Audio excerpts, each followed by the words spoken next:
এরপর আমরা ডিসকাস করব প্রবাবিলিটি স্যাম্পলিং। সাপোজ একটা লার্জ পপুলেশনস রয়েছে এবং একটা লার্জ পপুলেশনসের মধ্যে বিভিন্ন ধরনের আইটেমসগুলো রয়েছে। এরপর কোনো একটা রিসার্চার্স এই প্রত্যেকটা আইটেমসের মধ্যে কোন আইটেমটা চুজ করবে, প্রত্যেকটা আইটেমসই চুজ করার যখন সমান চান্স থাকবে বা প্রত্যেকটা আইটেমসের কাছেই সমান সুযোগ থাকবে যে রিসার্চার তাকেও চুজ করতে পারে, এই ধরনের স্যাম্পলিং টেকনিক্সকে আমরা প্রবাবিলিটি স্যাম্পলিং বলবো। ঠিক আছে, তাহলে প্রবাবিলিটি স্যাম্পলিং হচ্ছে যে রিসার্চার যখন কোনো একটা পপুলেশনস থাকে এবং সেই পপুলেশনসের মধ্যে প্রত্যেকটা স্যাম্পলসের চুজ করার সমান অধিকার বা সমান চান্স থাকে, that is called probability sampling. Okay, probability sampling দুই ধরনের হয়। তাহলে প্রবাবিলিটি স্যাম্পলিং দু ধরনের, একটা হচ্ছে সিম্পল র্যান্ডম স্যাম্পলিং আর একটা হচ্ছে complex random sampling. Simple random sampling বলতে আমরা বুঝি এই প্রবাবিলিটি স্যাম্পলিংটাকেই সিম্পল র্যান্ডম স্যাম্পলিং বলছে, যেখানে একটা পপুলেশনসের মধ্যে যে কটা আইটেমস থাকবে প্রত্যেকটা আইটেমসেরই সুযোগ থাকবে, সমান চান্স থাকবে যে তাকে যাতে সিলেক্ট করা হয়। রিসার্চার যাতে তাকে সিলেক্ট করে প্রত্যেকটা আইটেমসের যদি পপুলেশনের মধ্যে সমান সুযোগ থাকে, that is called simple random sampling. এটার একটা খুব কমন এক্সাম্পল হচ্ছে লটারি। ঠিক আছে, সাপোজ ধরো আমরা 5 কোটি টাকার একটা লটারি খেলছি এবং প্রত্যেকটা টিকিটের দাম হচ্ছে 2000 টাকা। 5 কোটি টাকার একটা লটারি আমরা খেলছি এবং সেখানে প্রত্যেকটা ইচ টিকিট বিক্রি হচ্ছে 2000 টাকাতে। তার মানে ধরো আরও 20,000 মানুষ 2000 টাকা দিয়ে এক একটা টিকিট কিনলো এবং যে জিতবে সে এখানে 5 কোটি টাকা পাবে। এরপর একটা বোলের মধ্যে ধরো যেদিন আমাদের লটারির টিকিটটা ফাইনাল অ্যানাউন্সমেন্ট হবে, এখানের মধ্যে 2000টা এক একটা টিকিটের দাম 2000 টাকা, আর 20,000 মানুষ কিন্তু এই এক একটা টিকিট কিনেছে। ঠিক আছে, তার মানে 2000টা মানুষ কিন্তু 2000টা মানুষের মধ্যে এই লটারিটা খেলা হবে। তাহলে এখানের মধ্যে একটা কাঁচের বোল রয়েছে, এখানে 20,000 চিট রয়েছে। 20,000 চিটে এক একজন পিপলসের নাম লেখা আছে। এরপর লটারির যে অর্গানাইজেশন সে একটা পার্টিকুলার দিনে এই লটারিটা খেলবে, যেদিন যে 5 কোটি টাকা জিতবে তার নাম অ্যানাউন্স হবে।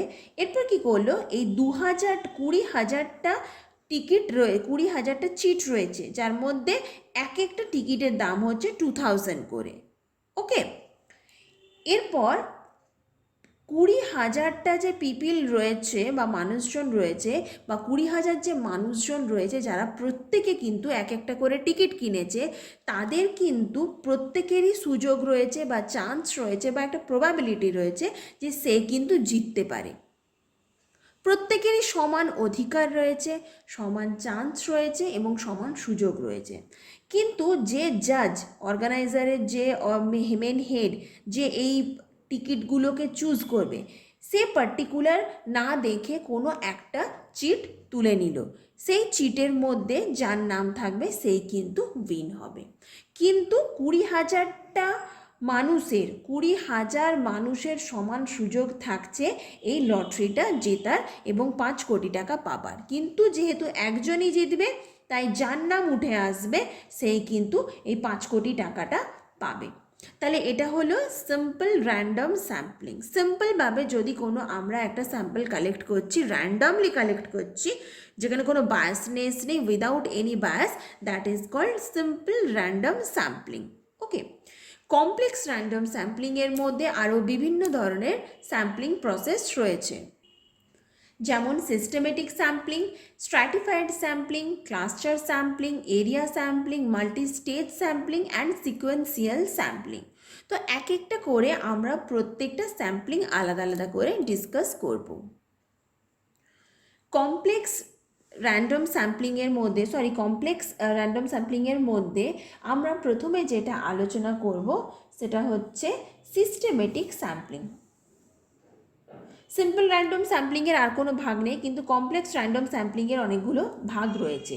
দেখো, কমপ্লেক্স র্যান্ডম স্যাম্পলিং হচ্ছে যে প্রবাবিলিটি স্যাম্পলিংটা আমরা স্যাম্পলিং টেকনিক্সের কিছু আন্ডারে রেস্ট্রিক্টেড স্যাম্পলিং টেকনিক্সের আন্ডারে করছি এবং যার রেজাল্টটা কিন্তু কমপ্লেক্সভাবেও হতে পারে। ওকে, সেটাই হচ্ছে কমপ্লেক্স র্যান্ডম স্যাম্পলিং। প্রবাবিলিটি স্যাম্পলিংয়ের মধ্যে দুটো ভাগ, simple random sampling, complex random sampling. সিম্পলটা বোঝা গিয়েছে। কমপ্লেক্স র্যান্ডম স্যাম্পলিং হচ্ছে যে প্রবাবিলিটি স্যাম্পলিং টেকনিক্সটা রেস্ট্রিক্টেড স্যাম্পলিং টেকনিক্সের আন্ডারে রয়েছে, যার ফলে তার রেজাল্টটাও কিন্তু কমপ্লেক্সভাবে ডিজাইন করতে হবে এবং তাকে ডিজাইন করার পর তার রেজাল্টটাও মিক্সড একটা স্যাম্পলিং ডিজাইনসের আসতে পারে। Okay, that is called complex random sampling. Complex random স্যাম্পলিংয়ের মধ্যে প্রথমে যেটা আমরা ডিসকাস করব দ্যাট ইজ সিস্টেমেটিক স্যাম্পলিং। দেখো, সিস্টেমেটিক স্যাম্পলিং বলছে is a statistical method that researcher use to zero down on the desired population they want to research. Researchers calculate the sampling interval by dividing the entire population size by the desired sample size. Systematic sampling is an extended implementation of probability sampling in which each member of the group is selected at regular periods to form a sample. এখানে দেখো, systematic sampling বলা হয়েছে যে সেই রকম sampling টেকনিক্সটাকে বোঝায় যে একটা পপুলেশনসের মধ্যে যে আইটেমসগুলো আছে সেটা তিনটে ওয়েতে, সিস্টেমেটিক ওয়েতে তারা কিন্তু নিজেদের মধ্যে অ্যারেঞ্জ বা অর্গানাইজ করে থাকতে পারে।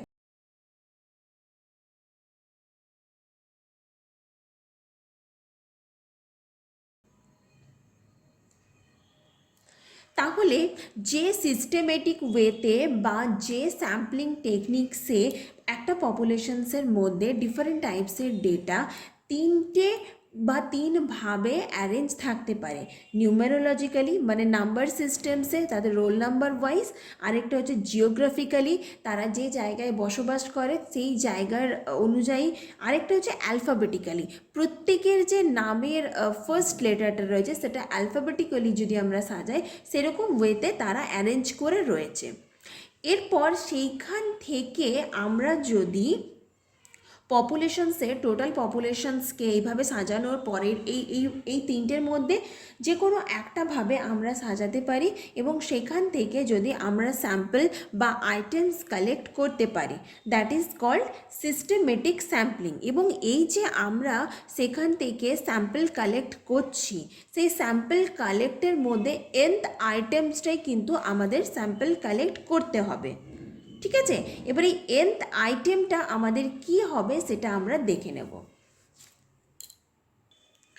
দেখো, অ্যাজ ফর এক্সাম্পল আমাদের কাছে একটা টোটাল পপুলেশনস রয়েছে যার মধ্যে 1000 আইটেমস রয়েছে। এই টোটাল পপুলেশনসের মধ্যে আমাদের 1000 আইটেমস রয়েছে। এরপর এই 1000 আইটেমস থেকে আমরা 10টা কিন্তু আইটেমস নেব। সেটা কিভাবে নেব? সেটা হচ্ছে আমাদের nth আইটেম হবে।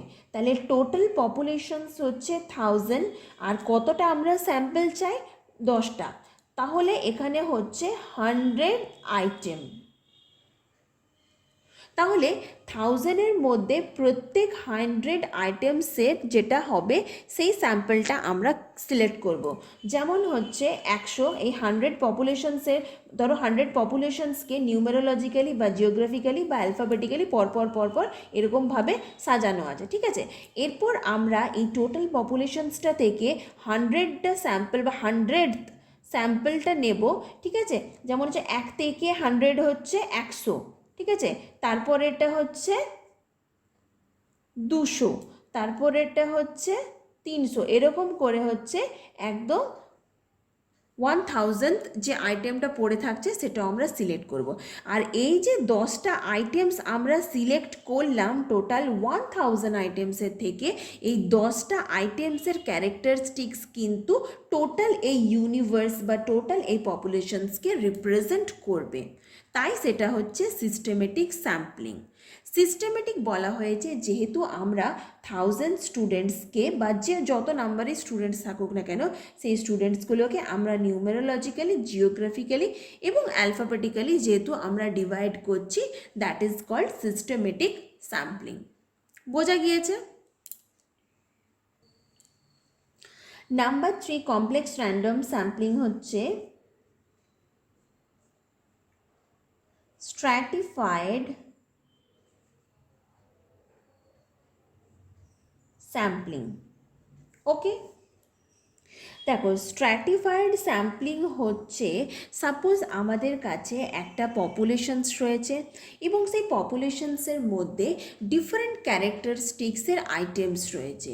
এরপর যদি আমরা সেই পপুলেশনসের মধ্যে বিভিন্ন যে ক্যারেক্টারিস্টিক্স রয়েছে প্রত্যেকটা ক্যারেক্টারিস্টিক্সকে মানে আলাদা আলাদা কাইন্ডের ক্যারেক্টারিস্টিক্সকে আমরা যদি একটা গ্রুপে বা স্ট্র্যাটাতে যদি আমরা ভাগ করি এবং সেই ভাগগুলো থেকে বা সেই প্রত্যেকটা স্ট্র্যাটা থেকে বা গ্রুপ থেকে যদি আমরা আলাদা আলাদা করে স্যাম্পল কালেক্ট করে অ্যানালিসিস করি, সেটা অল ওভার ইউনিভার্সকে রিপ্রেজেন্ট করবে এবং সেই স্যাম্পলিং টেকনিক্সকে আমাদের স্ট্র্যাটিফাইড স্যাম্পলিং বলা হয়ে থাকে। এরপর একটা খুব কমন এক্সাম্পল দিচ্ছি। সাপোজ ধরো একটা গ্রামের মধ্যে কিছু গার্লস রয়েছে,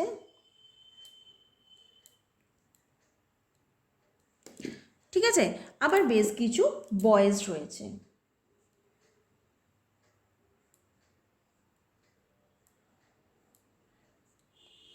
একটা ভিলেজের মধ্যে বেশ কিছু গার্লস রয়েছে এবং বেশ কিছু বয়েজ রয়েছে, ঠিক আছে। এরপর আমরা জানি যে গার্লসের এক ধরনের ক্যারেক্টারিস্টিক্স থাকবে আর বয়েজের কিন্তু আরেক ধরনের ক্যারেক্টারিস্টিক্স থাকবে।